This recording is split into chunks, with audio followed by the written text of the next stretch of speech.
Good afternoon. My name is Adrian Dix. I'm BC's Minister of Health. To my right is Dr. Bonnie Henry, BC's Provincial Health Officer. This is our COVID-19 briefing for Monday, June the 28th. We're honored to be here on the territories of the Lekwungen-speaking people of the Songhees and the Esquimalt First Nations. Tomorrow, Tuesday at 3 o'clock, we'll be providing a written briefing with key information on the COVID-19 pandemic in British Columbia. And with that, it's my honor to introduce Dr. Bonnie Henry. Thank you very much and good afternoon. And we'll start today by an update on our vaccine progress over this last very hot weekend. As of today, 78.1%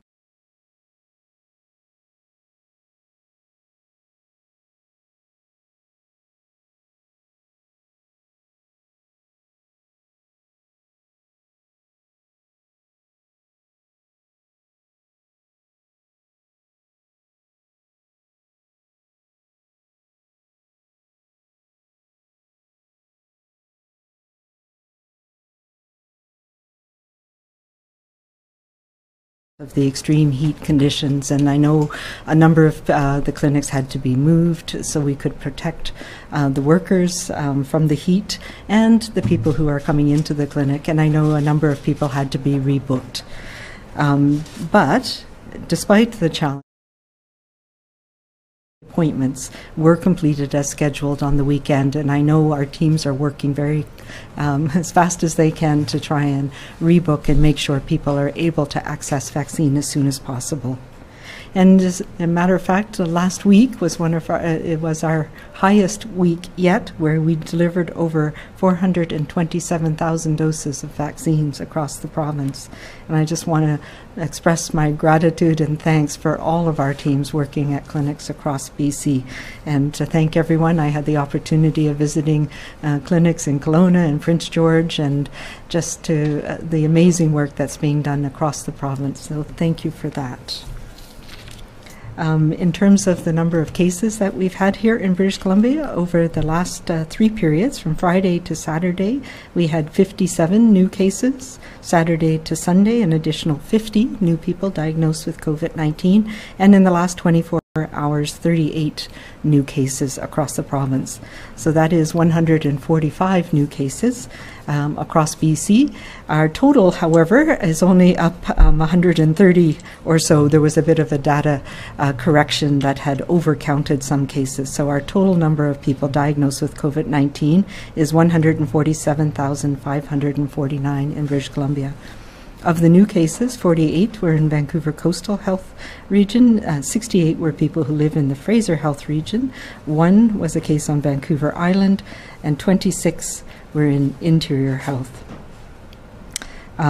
We currently have 930 active cases, 107 of whom are in hospital, 37 in critical care or ICU, and 144,848 people have recovered from COVID-19. Sadly, over this weekend, we have had 5 additional people who have died from COVID-19 in British Columbia, bringing that total to 1,754 people that we've lost. One of the people who passed away this past weekend was a person in their 20s. One was a person in their 60s, and 3 were seniors in their 70s. And our condolences go to all of those who have lost loved ones through this time. Our thoughts are with you, even as we are moving through this pandemic phase. We have 1 new outbreak to report as well at Surrey Memorial Hospital, leaving us with 3 active outbreaks in long-term care and assisted living and 2 in acute care. I now want to give an update on some of the data that we've been following so closely over the last number of months, as we are looking to hopefully go later this week to the next step in our restart plan, to give people an idea of where we've been and how we are, what we're looking like going forward. So this is the geographic distribution of cases by local health area by the residents of cases from the week in May a month ago to what we're seeing today or in this past week. And it's really gratifying to see not only light color yellow in many, many places in the province, but that white, which indicates that in many communities across BC, there were no cases in the past week. And that shows us that transmission has decreased. And we see particularly in the Lower Mainland, where we've had high rates of cases for many, many months, they have now dropped dramatically. And there's a few small areas where there are still clusters of cases, again related to pockets where there has still lower immunization rates in many cases. If we look at our dot plots that we've been following by local health area, CHSA, it helps us get an understanding of where transmission is happening, and this is case counts. And we can see that Surrey still remains the top of our case count. However, when we look at the scale on the left-hand side, not only has it decreased, but about the last time we presented, a little under a month ago, the scale was up in the 300s per day, and per week, and we're now down at 70 cases per week, being the highest in the Surrey area. And as you can see, the light color of the blue dots across the board reflecting the protection that we're getting from immunization and the decreased transmission in communities. And this remains the same if we look at the rates of cases per 100,000 population by local health area. It's really gratifying to see all of the local health areas in the Fraser Health region are now down amongst the lowest.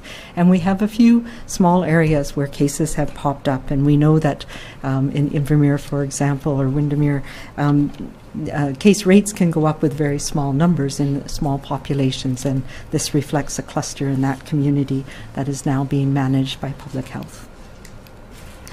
So this overall is our epidemic curve showing the daily cases on the top line and the dramatic fall that we have seen in cases as we started to get critical mass of immunizations in the population across BC.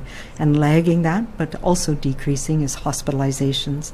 And another thing that is important when we look at this is the deaths that we've seen in British Columbia. We had that increase with the second wave, but the fact that it has stayed low despite the increasing cases that we saw during our third wave reflects the ongoing and durable protection from immunization, and particularly the protection that we see in long-term care and our seniors and elders who we prioritize for protection with vaccines.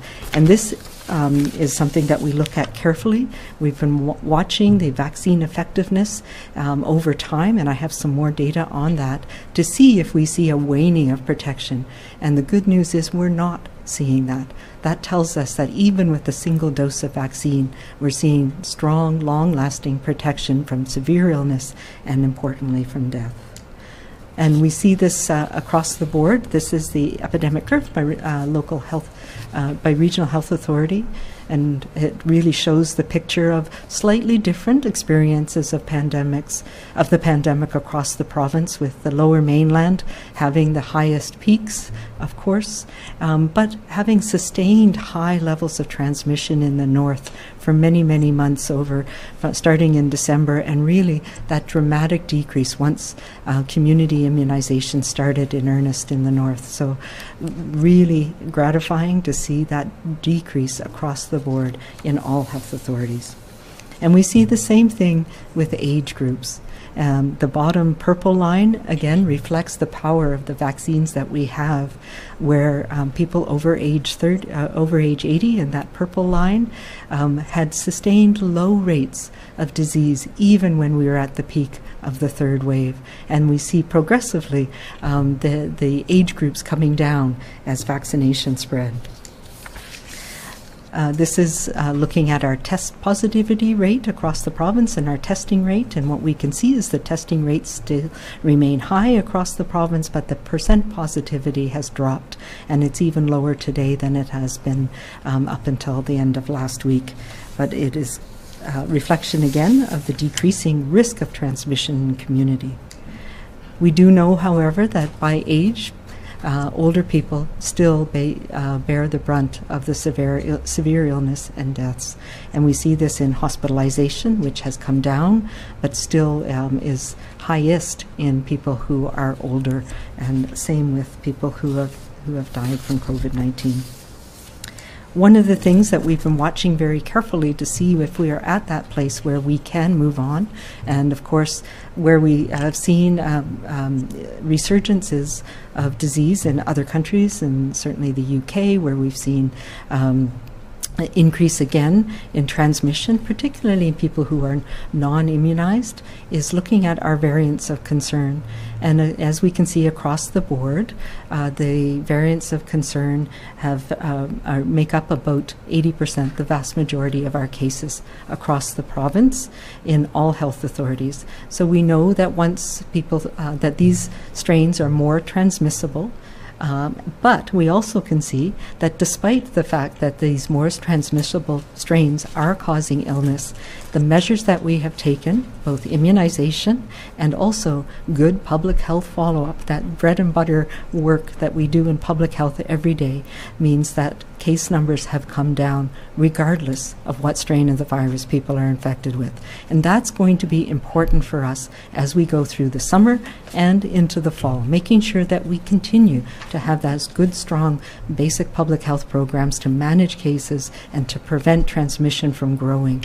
We also can see that even with the newer strains that are more transmissible, we're not getting those widespread explosive outbreaks that we saw even a few months ago. So that is good news for us.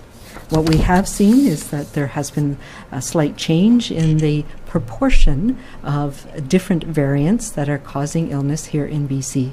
And this is, they all add up to 100%, but we can see for the last week, we continue to have the majority of the cases that we're seeing infected with the alpha strain, which is the one that was primarily detected in the UK, and also the P1 or the gamma strain variant, which is about 40% of the cases that we're seeing.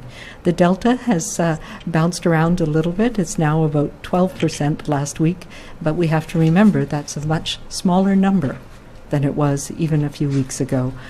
So we are seeing good protection and good decrease in transmission from the actions that we're taking through public health and through immunization again. In terms of our immunization progress, this is our population pyramid on the left, which shows you by age group, people who have received first doses and second doses in green. And it really is remarkable how people across the province in all age groups have stepped up to be immunized. And we know that second doses are now increasing as well. So we're at, as of when this slide was made last week, end of last week, we're about 76% with dose 1, and over 25% of people have received dose 2.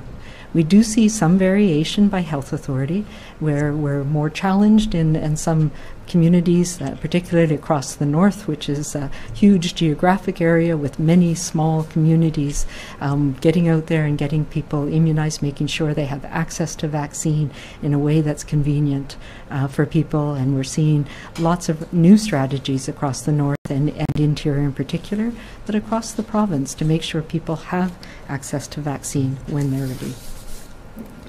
This shows the same information by the trajectory of how we were able to provide immunization by age group. And as you can see, for every age group, it goes up rapidly. But as younger people were immunized, that leveled off a little sooner in each successive age groups. We're now at the point where we're starting to see a little bit of leveling off in the 12 to 19-year-olds.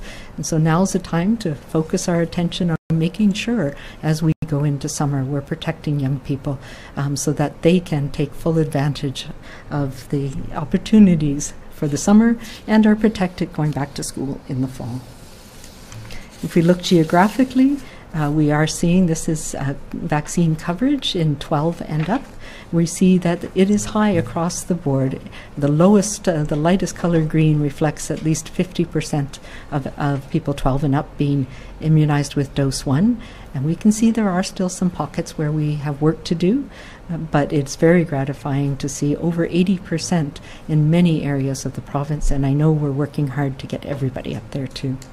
And if we look again at the local health area with people age 50 and over, that's even more positive, where we're above 80% in many parts of the province, particularly in the lower mainland, some of the areas where we've had that most dramatic impact of the virus in communities. We have been watching carefully around breakthrough cases, and these are challenging to measure. But as more people are immunized, the number of people who are infected, who are vaccinated, is likely to go up because most people who have been exposed to the virus will have been immunized, and it's not 100% protective in everybody. So we have seen about a 2% rate of breakthrough infection over time, but still the risk in people who are immunized is dramatically lower than the rate in those who are non-vaccinated. And this is reflected in this slide, where we see as the rates are coming down across the board, they are considerably lower in people who are immunized than non-immunized. This is a little bit more complicated, but it shows the same thing.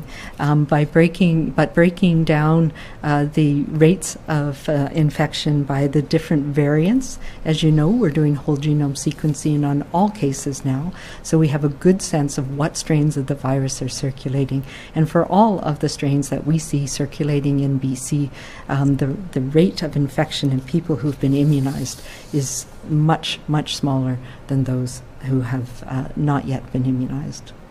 And what we are moving to is a better way of understanding the protective effect of immunization in the population. And we presented, prior to moving to step 2, this same vaccine effectiveness data for people who are 70 and over. And we are now at the point where we can measure that same thing in people in the 50 to 69 year age group.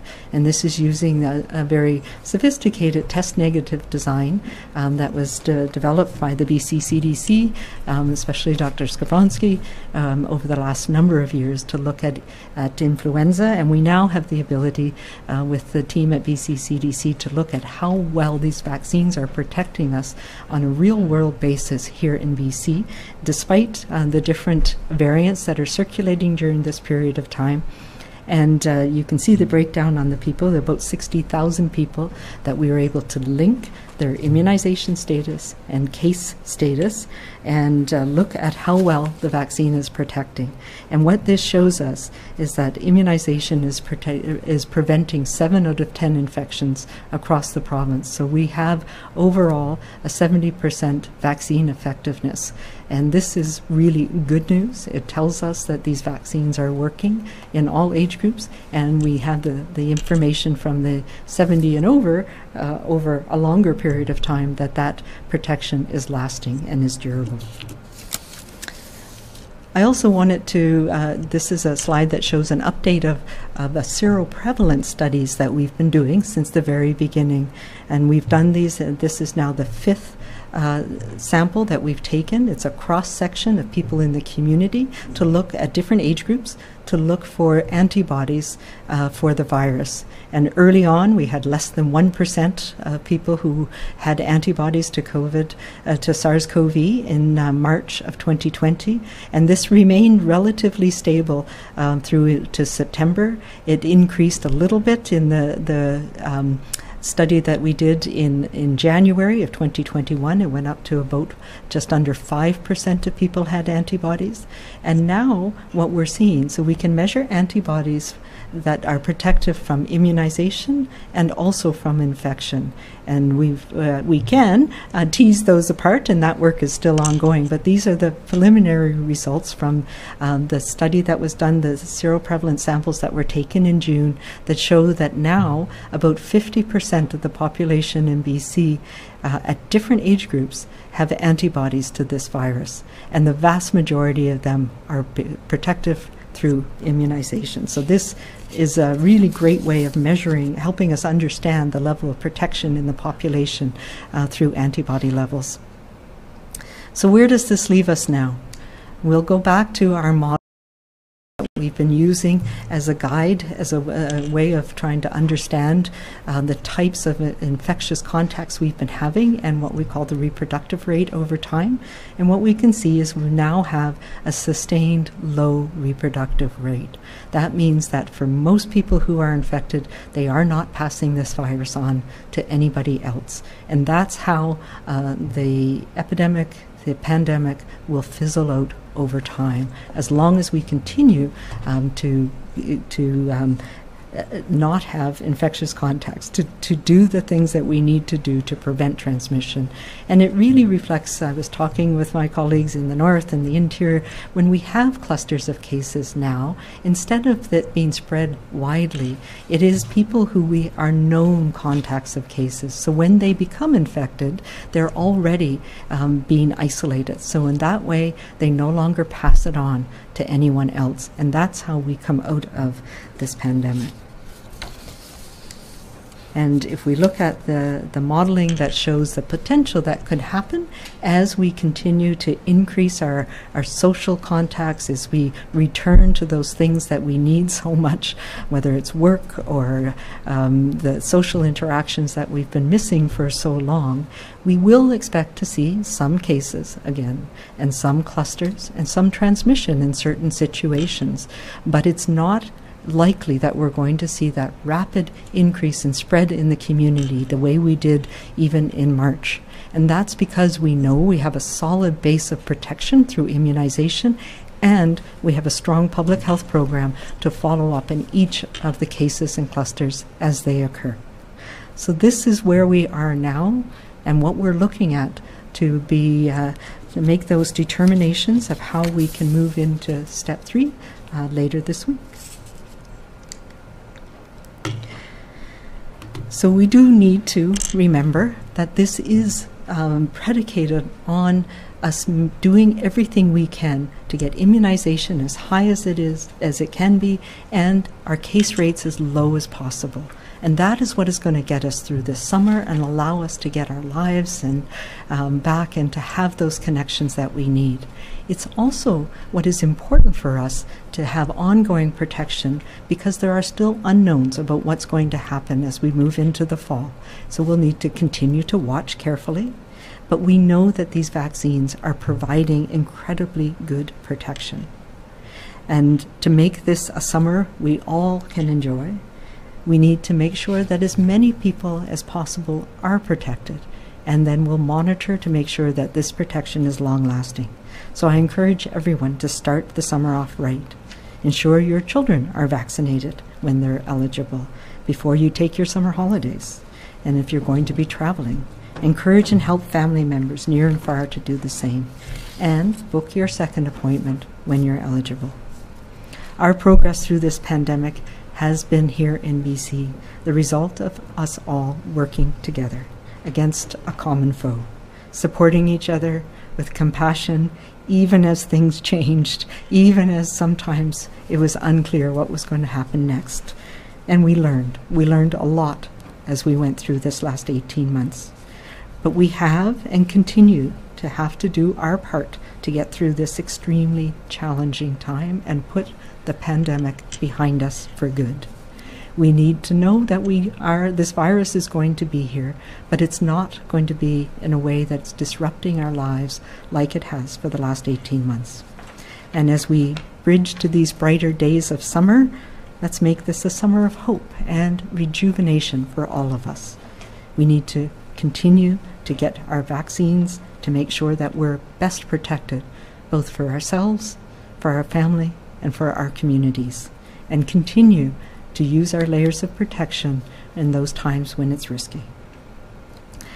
I also want to just make a few notes about, we know how challenging it is in these last few days with the extremely hot weather across the province right now.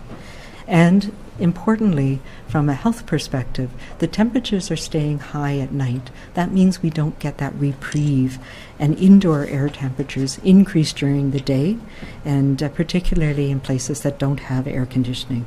So it's like this, conditions like this that make people most at risk. So even when temperatures come down, hopefully on Tuesday and Wednesday this week, they will still be high and people will still be affected by them. If you don't have air conditioning, close your windows in the morning before the temperature outside gets hotter than the temperature inside. That helps keep the cooler air inside. Close your blinds as well, and curtains and shutters to keep the sun out. Open windows at night when the temperature outside gets cooler than the temperature inside. And things like pointing fans outside the window.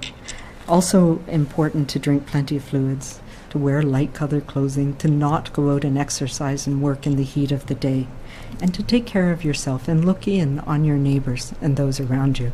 We've shown through this pandemic that we care about our communities and the people that are in our communities, and this is an important time as well to check on those who are not as mobile, who are elderly, to make sure that they have access to water, to make sure that they can cool themselves down with a cool face cloth and things like that. I know that this has been just another challenge that we are dealing with, but we can come together and support each other through this as well. And let's also, of course, remember to be kind, to be calm, and to be safe. Thank you.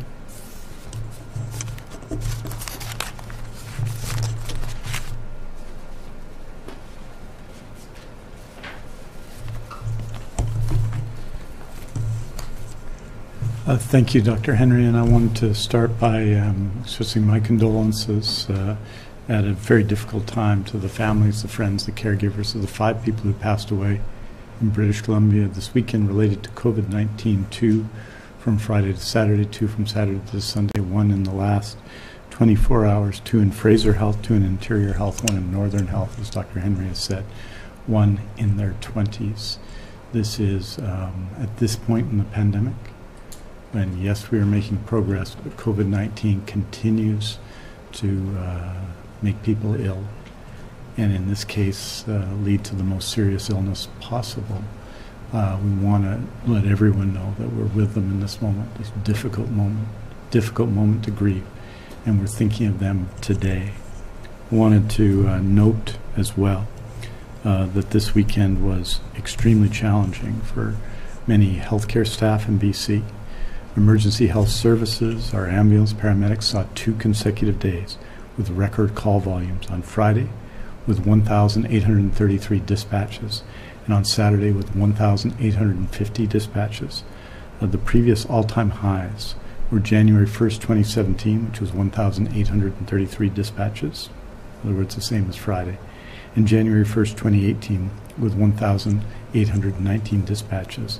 This is reflects, of course, why over the last couple of years and now we're giving so many resources, unprecedented resources to the ambulance service, but it also reflects the challenge we have and why in this time when people are able to do some of the things they haven't done, and we're dealing with still with 2 public health emergencies, and our healthcare staff, especially and including our ambulance paramedics, have been working flat out under very challenging conditions throughout the pandemic.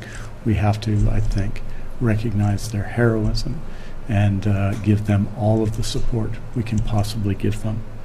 I think the heroic work on the weekend extends, of course, beyond first responders to everyone in the community and in acute care. And as we saw health authorities move vaccine clinics to new locations, add air conditioning where possible, and rebook thousands of appointments, it was important to ensure that people attending vaccine clinics can stay safe and are able to easily rebook or drop in at nearby clinics. As soon as decisions were made to close or move clinics, people with booked appointments were made aware of their options by text message or email. The health authorities and the immunization staff did an excellent job at mitigating the effects of this hot weather, and were still able to get vaccines administered Friday, Saturday, and Sunday to 183,160 people. For anyone who had the clinic they were booked at canceled or moved, we will get you rebooked and vaccinated as soon as possible. We are working to improve safety in your local clinic, and when that isn't possible, we are making additional spaces available at other clinics. But I want to thank everybody involved this weekend, including those getting vaccinations, those whose plans may have been changed somewhat. But the fact is, and you see this in the overall numbers, 78.1% of adults, 76.8% of all those over 12, 30.5% of received their first dose, 30.5% of adults have received their second dose, 28.5% of all those over 12. These are significant achievements of the largest mass immunization program in the province's history, and I thank everyone who's experienced and gone to our vaccine clinics around BC. Certainly many who've been in contact with me express their appreciation to the staff, to the teams, to the volunteers, people who've joined us from the travel industry and from the airline industry. People, of course, our care workers and healthcare professionals are appreciative of all their work, and I certainly am as well. I wanted to say finally that from Dr. Henry's presentation, from our case numbers, and from our transition into summer, it's a hopeful time for us all when we've earned by registering for, booking, and getting our first doses, and when we are invited to do so, our second doses, and when we've made possible by following the guidance we've been given to keep safe, and by adhering to the orders that stop the spread. In the days, weeks, and months ahead, we need to remember this. Unless we're told otherwise, whether our summer adventures and activities see us stay local or travel to BC places we've not seen in a while, we must make sure we carry our COVID skills with us every time we go out the door. Our COVID skills keep us safe, keep us healthy, and save lives. Continuing to do what we know is right, what's required of us, and what's asked of us will make for a summer that restores our spirit. I'll make one final appeal to anyone who hasn't registered for the vaccine. The opportunities across BC in big communities and small communities to drop in and get your dose 1 vaccination are there, and we need everybody to step up for themselves, for their families, for the ones they love, and for their communities. And when we get an invitation to book our dose 2, to book as soon as possible and to get that as well. If we do this together, it makes, as the data shows, as the evidence shows, everything possible. It is something, a pure gift we can give ourselves and we can give our communities. And I invite everyone who has not done that so already to please register and get vaccinated for their first dose of a COVID-19 vaccine as soon as possible. Aujourd'hui, nous faisons le point sur le nombre de nouveaux cas pour 3 périodes de référence de 24 heures chacune. Il y a eu 5 nouveaux décès liés au COVID-19 durant ces 3 périodes de référence. Nous offrons nos condoléances aux familles et aux amis des 5 personnes décédées du COVID-19 et à tous ceux qui ont perdu des êtres chers au cours de cette pandémie. Pour la première période de référence, nous avons eu 57 nouveaux cas. Pour la deuxième période de référence, nous avons eu 50 nouveaux cas. Au cours des dernières 24 heures, 38 nouveaux cas se sont ajoutés. Parmi l'ensemble des cas confirmés de COVID-19, 107 personnes sont actuellement hospitalisées, dont 37 en soins intensifs. Merci beaucoup. Thank you very much. We're happy to take your questions. A reminder to reporters on the line, please press *1 to enter the queue. You are limited to 1 question and 1 follow-up. For the first question, we go to Shannon Patterson, CTV. Oh, hi, Dr. Henry and Minister Dix. Can you just very briefly tell me a little bit more about the person in their 20s who died, what health region, pre-existing conditions, were they unvaccinated? And does the data that you just gave tell us phase 3 is happening? It's a go. On Thursday, we can expect everything that was outlined in that plan to happen. In terms of the second question, we'll have an announcement about that very soon. So, things are looking really good in terms of going to step 3. I don't have additional information right now on the young person who died this weekend. It was in Interior Health, but I don't have any additional information at the moment. Shannon, do you have a follow-up? Part of phase 3, maybe a part that some people are questioning, is the removal of the mandatory mask mandate for indoors. I know it will still be recommended, but it will not be mandatory. Can you explain why you think that's a good idea to basically make it sort of more of an honor system that people should do it rather than mandate that they have to? Yeah, absolutely. And this is something around masks that you will recall is something that we in public health have worked on for a long time. And it really is, we're at the point where risk in our community is changing dramatically, and particularly for people who are immunized. And so it is, in many ways, an incentive for people who have been immunized, have received 2 doses of vaccine, that masks are no longer that last line of defense that you need because your risk has changed so much. So we are moving from a period where orders were required to, because we had a lot of transmission in our community and every single layer of protection was incredibly important. Now, as we have protection through immunization and we have decreasing transmission rates, it's really important for us to give that agency back to people. And you wear a mask based on your own risk and based on being immunized and protected, where you protect others through being immunized as well. So we are at the point where I believe it's important that we take away orders as soon as we can, and that we take what we call the least restrictive means. And so we'll be moving to guidance again around where it is important, where are the conditions that it's important for people to continue to wear masks, to have all of those layers of protection, and where, if you're immunized, you may not need to rely on that last layer of protection anymore. Next question, we go to Richard Zussman, Global News. Dr. Henry, the modeling shows that the Delta variant continues to grow. Yes, you acknowledged it's a smaller number because we don't have as many, 80% of contacts and 50% of Delta, and we start seeing those cases climb again. Like, is this how transmissible we believe this Delta variant is? Yeah, so we've been watching that really closely, and we see there's a whole bunch of different factors that go into it. And I think we have to, and I've said this a number of times, you know, these variants aren't little spaceships out there on their own. They're strains of virus that are infecting people. And we know that we can, the same measures that we take to prevent transmission works no matter which strain of the virus you're infected with. What we have is a much lower margin of error for the variants that spread more quickly. And yes, some of the data from the UK shows that it is more transmissible, but the jury's out on that a little bit. But where we are seeing the transmission happen is in pockets of unvaccinated people. And we saw that in the UK, mostly younger people, which means we're not seeing the same impact on hospitalizations. And if we go back to our goals of the pandemic, it's to reduce morbidity and mortality, particularly serious illness, and to make sure our healthcare system's not being overwhelmed. And we have to balance that with the impacts on society.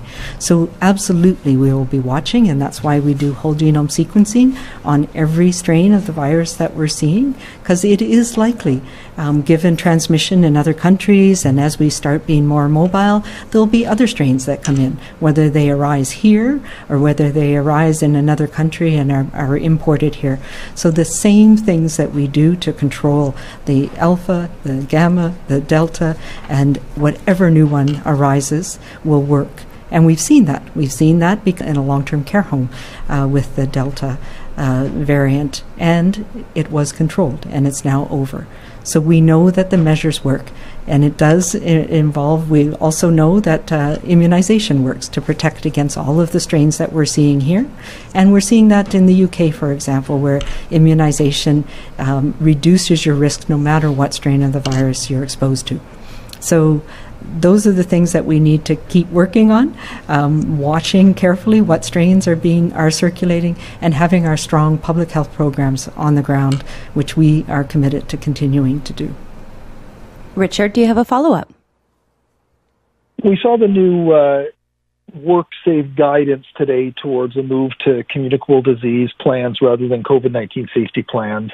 We're anticipating this could happen on July 1st. are we at the point now where there is an equal or lesser risk of COVID-19 than there are other communicable diseases in our community? Like, are we at the point now where we should be taking measures to protect us and less focused on, this virus that we have been heavily focused on now for 16 months? I wouldn't put it exactly that way. It's not that it's less risk now than other communicable diseases. It really is that the risk has gone down because of immunization. But we've also learned that in many, many workplaces, there are some things that we should be doing regularly that we want to keep up. And it helps us puts us in good stead as we move into this fall, because there are still unknowns about what's going to happen when we have respiratory season, when we know there's going to be more influenza, there's going to be RSV. We don't know what the influenza season is going to look like this year, as it was non-existent last year. And part of the reason why we didn't see influenza was some of the measures we were taking. So it is really moving from very specific COVID safety plans based on that virus and where we were seeing transmission to looking at how do we have general principles to keep people from being infected with other communicable diseases as well, that will carry us over through whatever season and whatever comes up next. So we see things in certain workplaces where influenza gets transmitted, or norovirus can cause outbreaks in schools and workplaces. So these are all basic principles that help protect people from communicable diseases no matter what they are.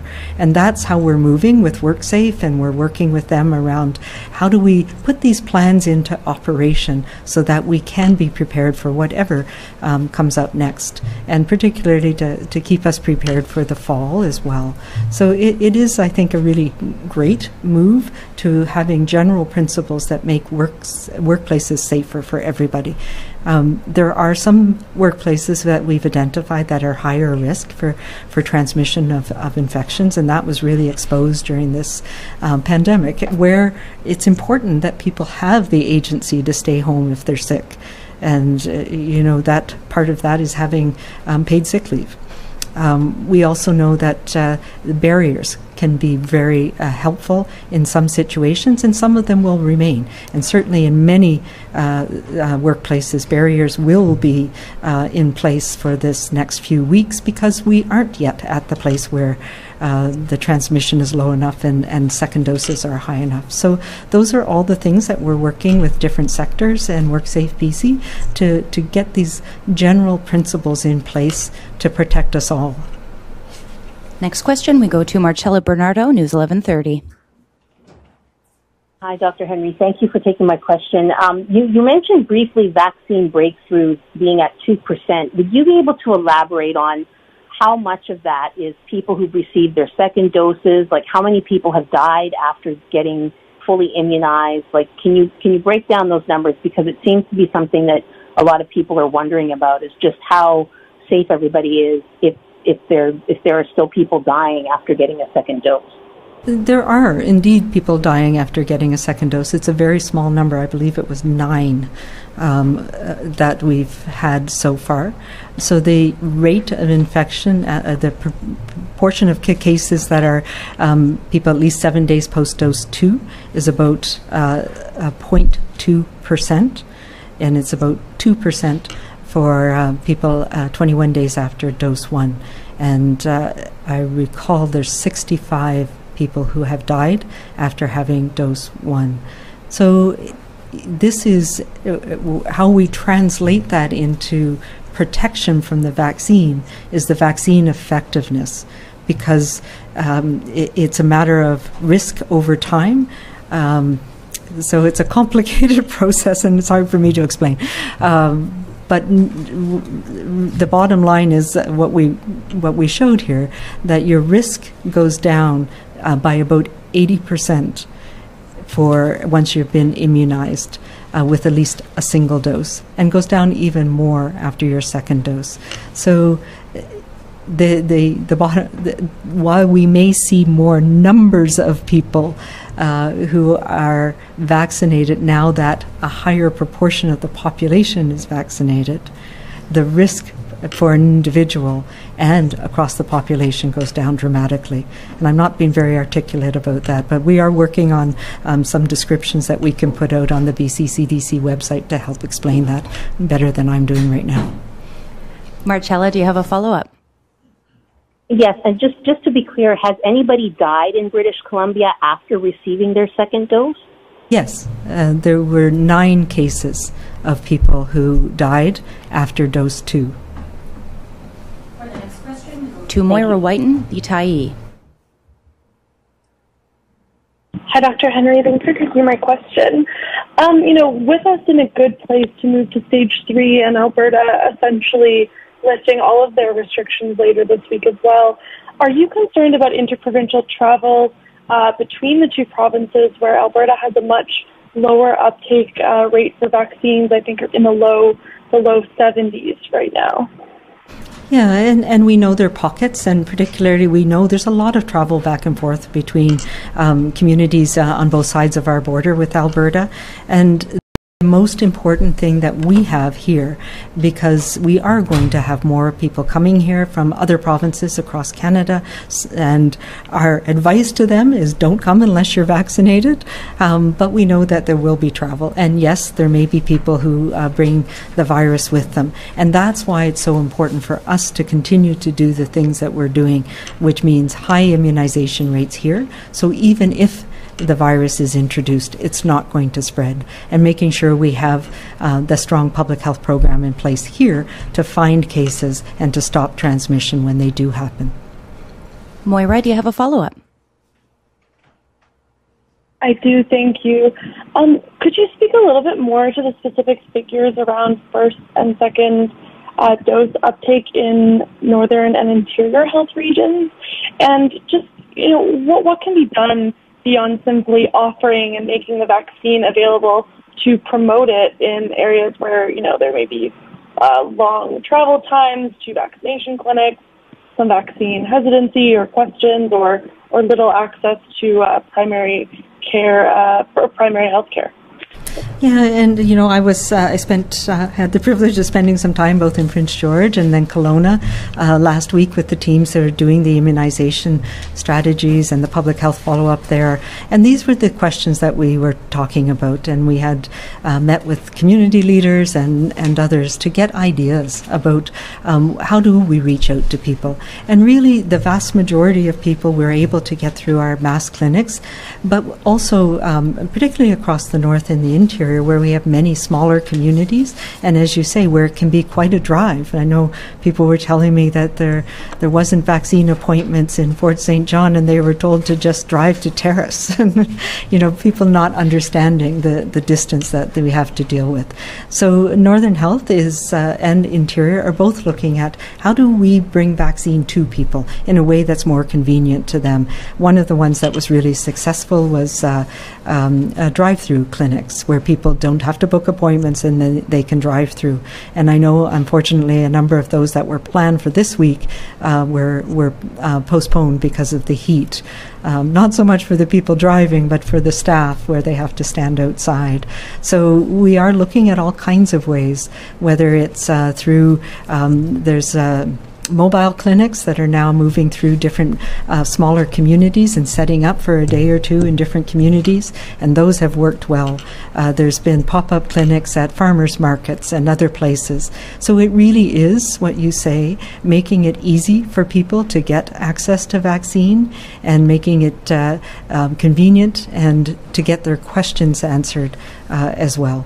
And there's a really strong virtual support program for people who have questions. So I encourage anybody to call 811 and they can provide you with some basic information, but also to go to the BC CDC website, where there's lots of detailed information about the vaccines as well.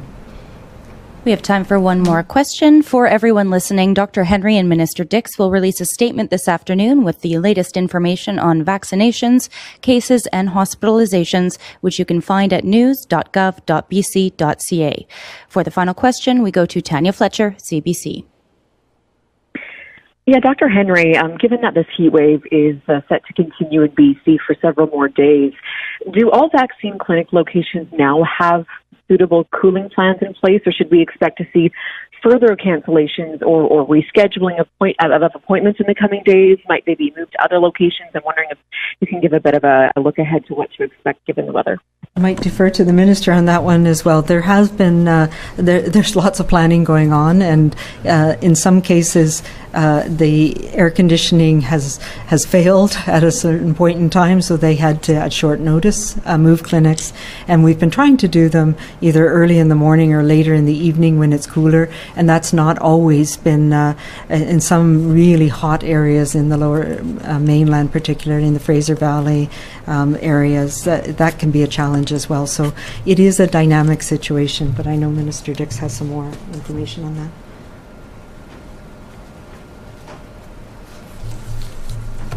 I think, Tanya, we're going to continue to adjust. You saw in redirecting people at 7 Fraser Health testing centers to new locations that had air conditioning, and those places were not fundamentally changed. Some of our vaccination clinics that are outside have been affected, not just because of those working there, but because we want to be able to keep everyone safe, including those waiting in line for the vaccine. So, for example, in Lake Country, we've brought in air conditioning into a tent for people waiting the vaccine. There's indoor clinic space in Lake Country, but we've brought in air conditioning for others.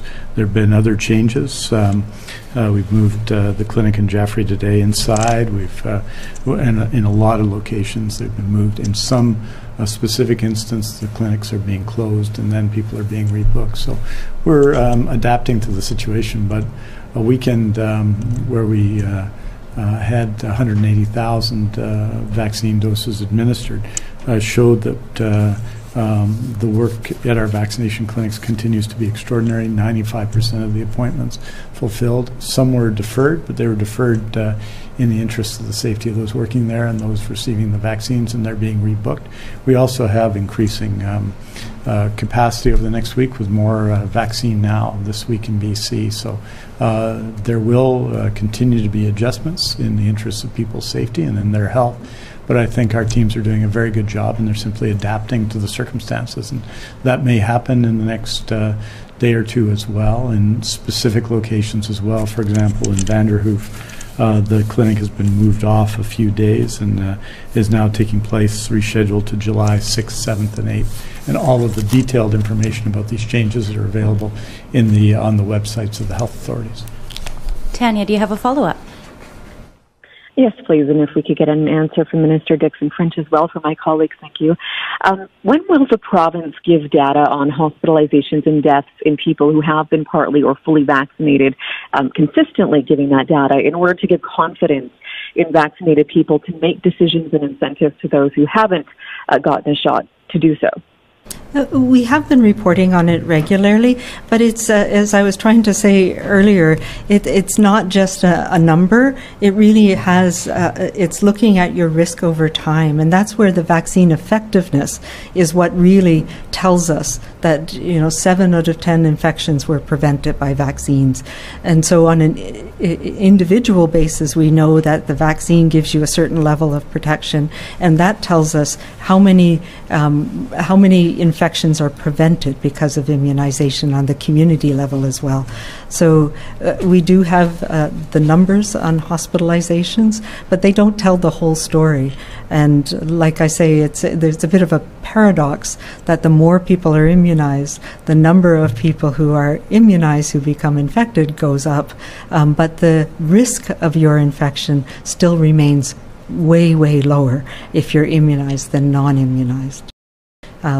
So as I mentioned, we are putting some detailed slides together that will be updated regularly on the BC CDC website, and really moving to having a dynamic vaccine effectiveness out there to show people how well it does in protecting us overall. Sorry. No. There's the other thing I would suggest people do en anglais is to talk to people in Prince Rupert and see what happened when we went to an all-of-community vaccination there, or people in Whistler, an outbreak that was in part fueled by a variant of concern that received a lot of attention, the P1 variant, the Gamma variant, and what happened before vaccination and then after vaccination. And most importantly for me, because this is obviously something that I think about every day and every night, every day when I get up and every night, the impact on long-term care of vaccination, to go from 49 outbreaks to a handful in a short period of time because people, staff, and residents were immunized, shows the effectiveness of this vaccine. So I suggest if they don't, there's evidence, and the evidence was presented today by Dr. Henry, and there'll be more evidence, but talk to people who live in those communities about vaccines, and I think they'll tell you that it's time to get vaccinated. Je veux dire en français qu'on va avoir plus de matériaux dans les jours et semaines à suivre pour démontrer avec des chiffres l'efficacité de nos vaccins. Et ces vaccins sont parmi les plus efficaces de l'histoire des vaccins. Et l'effet sur la pandémie de la vaccination est une démonstration de sa efficacité et sa nécessité. Et je veux dire à tout le monde, de s'enregistrer dans notre système, d'être enregistré dans notre système aussitôt que possible, et de procéder avec votre vaccination aussitôt que possible. C'est essentiel pour tout le monde, c'est essentiel pour vous, c'est essentiel pour votre famille, c'est essentiel pour votre communauté, et c'est essentiel pour même tous ceux que vous ne connaissez pas. Être vacciné, c'est essentiel, surtout maintenant. Merci beaucoup. Thank you very much. I'll see you soon.